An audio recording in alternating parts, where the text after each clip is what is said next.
Conducting a tour successfully includes managing a variety of logistics during the tour, and the three most important are adhering to the itinerary, following procedures at stops, and keeping track of your guests. Click the markers below to learn more about each of these three key logistics. It is important to adhere to the itinerary during the tour. Start by reviewing the itinerary with guests at the beginning of the tour, including important arrival times such as meal times, and then explain the importance of following the itinerary to guests. As you conduct the tour, adjust the tour timing as necessary. For example, if behind, spend slightly less time at a stop, and if time permits, add or lengthen stops without incurring additional costs. If faced with a decision about the itinerary, never put it to a group vote, and always respond to requests from guests within the framework of the itinerary.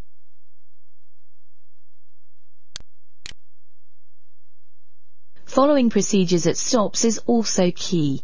Most important is to clearly communicate how much time guests have at the stop and what time to be back at the bus. Also, as you approach the stop, advise guests as to what they can expect, where the washrooms are located, the physical demands such as stairs, when food will be served, and other important details. When you arrive, ask the guests to wait on the bus and go in to ensure they are prepared. If guests need tickets, bring them back to the bus and distribute them before guests disembark.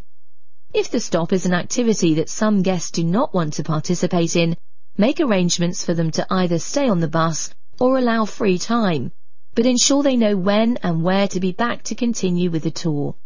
During the stop, be available to the guests and return to the vehicle early so you can greet them as they return.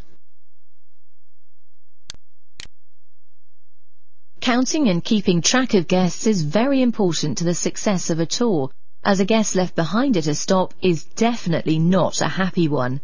Determine the number of guests at the beginning of the tour and write it down. Then use consistent procedures for counting guests, either as they board or once they're seated. At a stop, ensure passengers understand exactly where and when to meet before the group disperses.